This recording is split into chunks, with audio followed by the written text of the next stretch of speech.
Makami's got a hot take here.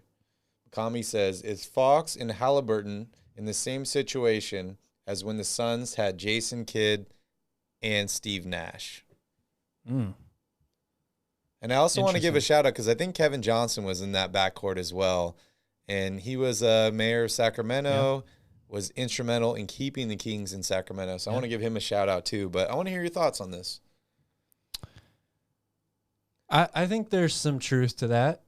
It's lofty comparing them to two Hall of Famers. Yes, and I also see Jason Kidd and Steve Nash as more similar players than I see DeAaron Fox and Tyrese Haliburton. Mm-hmm. You still ended up you're still going to have to make, well, the Suns had to make a decision between the two of them, and the choice they made worked out for them overall.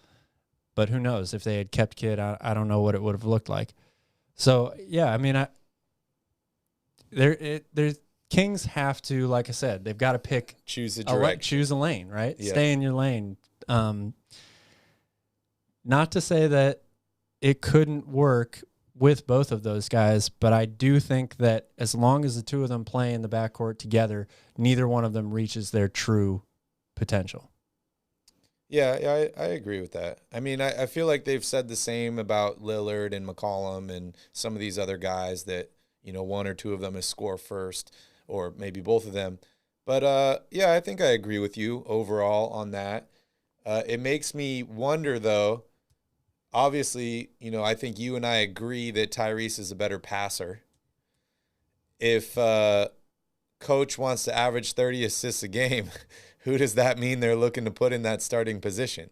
Because, you know, not that DeAaron Fox is a ball stopper, but his style of play is not as sharing the ball friendly as Tyrese Haliburton is. Yeah, I mean, DeAaron Fox is most effective when he is putting up a lot of shots. He very much needs to get himself into a rhythm. He's got to get to the basket, get to the free throw line. He requires all of that, whereas Tyrese Haliburton could have a great game and score 0 points because he'd end up with 12 assists, 3 steals, 3 blocks, something like that, and it would result in everybody else having a good game offensively around him. So it's just it's different styles. It's a conundrum. Yeah, I agree with that. Yeah, shout out to Brendan here in the chat. He messaged us on Instagram, and he said when fans were leaving the game, they were chanting "Trade DeAaron Fox." Yeah. Pretty crazy. It's Didn't sad, I tell you honestly. this was like It's a car crash but that I could see coming from a long way? And not that it's, gonna be as bad as a car crash and, it's a good or a bad thing, because I think everyone's opinion is valid here. But it's just, I feel like I saw this coming from so far away, and it's like DeAaron Fox was playing bad and everyone was getting mad. And then the Ben Simmons situation. And I'm finally feeling like DeAaron will not get traded for Ben Simmons. If he does get traded, he'll probably get traded for other pieces. And that brings me to my next topic here. Ethan and I were at the Brew Co. watching the games. He was watching Bengals and I was watching Kings. And he said, I got a good trade idea for you. So I want to show you guys and hear your thoughts. This is it. Kings, Pacers, Myles Turner, Caris LeVert, and he was including a first-round pick from the Pacers in this deal for DeAaron Fox and Tristan Thompson. I know you like LeVert. I know you like Turner. Yeah. What do you think of this deal? Who says no?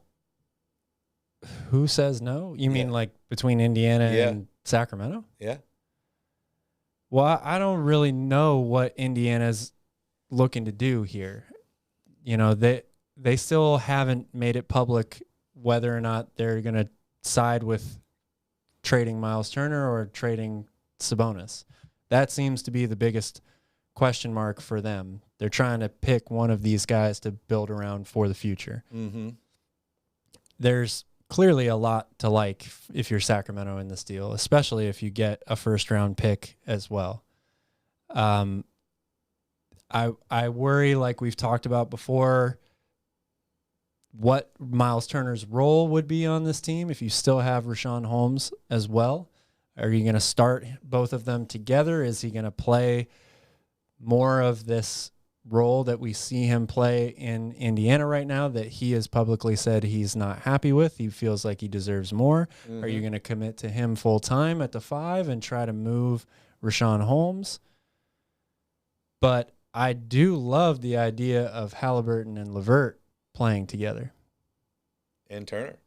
Well, yes, and Turner as well. But I think Caris LeVert would be an ideal person to have in the backcourt alongside with Tyrese. Yeah, I agree. And you put their wingspans together, like they might almost play 2-3 zone the whole time. They'll just take up the entire 3-point line, the two of them. There you go. And then Kings will have an extra player to cherry pick like Vivek wants them to do, right? Yeah.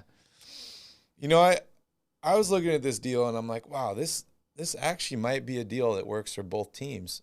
And, you know, I like DeAaron Fox, one of my favorite players. I really like him a lot. The only way I would consider trading him is for something like this that gives him a good start on another team and makes our team better. And I think this deal could potentially do that, especially if the Kings are able to bring in another draft pick, because maybe they could go after a guy like Brandon Ingram and trade Harrison Barnes, 2 first-round picks, and maybe Marvin Bagley for a guy like Brandon Ingram or something like that. So it gives them other potentials. You and I traded for Brandon Ingram in our 2K rebuild. Yes. We saw how that worked out. I know Deuce Mason is a big fan of Brandon Ingram and wants to bring him to Sacramento.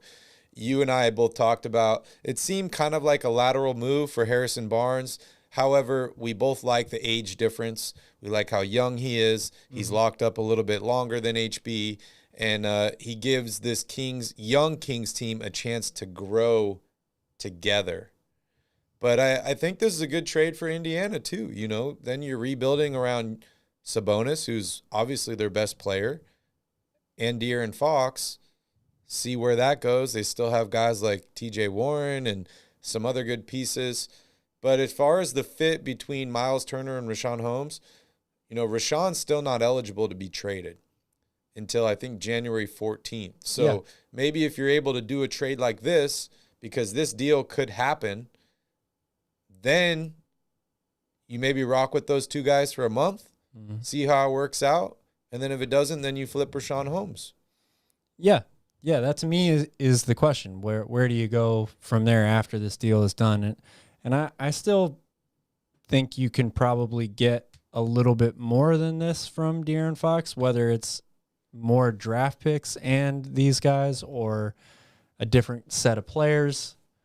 So I've been on record saying that I don't want to see De'Aaron Fox traded. At this point, what I want to see is the Kings make a decision for the future in terms of how they're going to play, what style of team they want to build, because I think they have 2 lanes here that they could go with, 2 options, and they need to pick one rather than continuing to drive right down the middle here with all these point guards. Yeah. So as far as style of play goes, you know, we talk about De'Aaron Fox. Seems to be the perfect match with a guy like Alvin Gentry because they just want to run, get up and down the court. And maybe that doesn't fit some of the, you know, best attributes of some of these other players on the Kings. If you were to choose a lane and say, let's say that lane is Tyrese Haliburton, what's that style of play going to look like? It's going to look a lot like how it looked today. You're going to surround him with good shooters. You're going to have a really, really solid center that sets great screens. Somebody like a Rudy Gobert, Myles Turner sets great screens as well. Someone that he can run the pick and roll with is going to be a lob threat. That to me is how it looks. And then from there, I want really, really good wing defenders to surround that core so that this team, it becomes a 2-way team overall. Do you think Damian Jones would fit next to a guy like Myles Turner better than Richaun Holmes? I think both of them would fit well as long as that's the thing, though, is with those 2 guys who are going to be mostly inside, Myles Turner, one of his greatest attributes right now that he's worked on in his game is his outside shooting. Yep. So if you play him alongside someone like that, Richaun Holmes or Damian Jones, he is going to be more in the role that he's in right now in Indiana to kind of space the floor and B, maybe he won't put up big offensive numbers every night, like 17, 18, 20 points a game, but he's going to shoot really, really well from three. He's going to score in double figures, and he's going to rebound, and he's going to block for you. And I just worry, I don't know, I worry that he will get more and more upset if he continues to do that in another franchise and continues to lose games, which is a possibility. I'm not saying that they do this deal and the Kings all of a sudden are a above 500 team. The one thing I do really like about this trade that you put up on the screen is it helps them big time defensively. Mm-hmm. And you're also getting guys who are very capable scorers. Caris LeVert has a 50-point game, at least one that I know of in his NBA career. He's a very, very capable scorer, but he's a really good wing defender, and Myles Turner is an elite rim protector. Mm-hmm. So that is huge positive for me. Yeah, and it kind of takes that logjam you have at the point guard position and shifts it to bringing in another wing player in LeVert and, bringing in another big presence. You have been so adamant about Myles Turner, and I agree with you. I think that he's one of the biggest additions this Kings team made, but you seem to be, concerned a little bit about the fit with him and guys like Richaun Holmes. Is there a guy on this roster? I'm concerned with him buying into it long-term again. I'm not concerned that he can't fit alongside them. I think he would fit really, really well because we've already seen it. It's not something that you can watch tape right now and see that it does work because of his skill set. I worry about him buying in long-term with Sacramento if that's going to be his continued role once he gets here. Is there anything you would do to try and facilitate that buy-in? Well, unfortunately, the easiest way to do that is winning, right? We saw it in our 2K rebuild. I know that it's not real, but we traded for Jeremy Grant. As soon as we got him, they weren't winning a ton of games. He was like, nah, I'm not resigning. Yeah. And then the next thing you know, we're in the NBA Finals, win the championship. He comes back on a discount. Oh, yeah. So winning cures a lot of things. That is very true. And that's something that this deal would be possible with because we agree that it would make the team better. But if you don't win games, it's a lot easier for a guy not to buy in that situation. Yeah, Mike in the chat here says that trade would open up other trade options for the Kings to keep building, which I agree with. Definitely. And that's the biggest part about trading DeAaron Fox. If you're really going to trade him, you need to make sure that you have a bunch of pieces and assets coming back to you for that very reason. Because trading him, you're going to maybe you get an all-star player like somebody like Ben Simmons or Sabonis are available for those deals, but the job's not done at that point because you just lost a lot in DeAaron Fox. So you have to have yourself ready for more moves after that. Is there another guy you'd want to target to maybe include in this lineup with Turner and LeVert, Haliburton? In the starting lineup? Yeah, or just more depth you'd want to bring in? Anybody you can think of around the league that you'd like to move into this team? What would your next move be? My next move would probably be, as much as I love Richaun Holmes, I would probably try to move on from him and get somebody who is a real stretch four scoring threat so that Turner could be the focal point at the 5, run the pick and roll, and from there you have somebody in the corner that's not Marvin Bagley or Metu, who have been really inconsistent from 3. And it might even be a solid veteran player, like, for example, a PJ Tucker.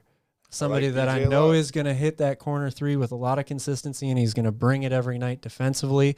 I think that would be a good fit as well.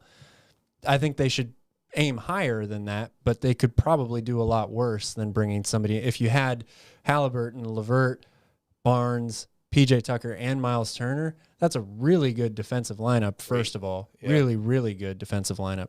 And you've got a bunch of scorers, and they can all shoot. Yeah, I like that a lot. I want to hear from you guys. Is there anybody that you think would help this Kings team out if they were ending up like trading DeAaron Fox? I like Mike Myles says Turner. Porzingis, which is a real interesting take there. I mean, you lose your defense, but you do get your stretch four, and he's been having injury problems as well. He has. And he makes a ton of money, so he does make a lot you'd of have money. to give up HB or Buddy Hield and another guy to make this work. Yeah. I would be okay if I could give up Buddy Hield and something else for it, probably. I just, I know it's only one game, and I get all excited when I see these, but seeing Tyrese Haliburton dish the ball to Buddy Hield for wide open Reddish threes too. That would be nice. Is very exciting.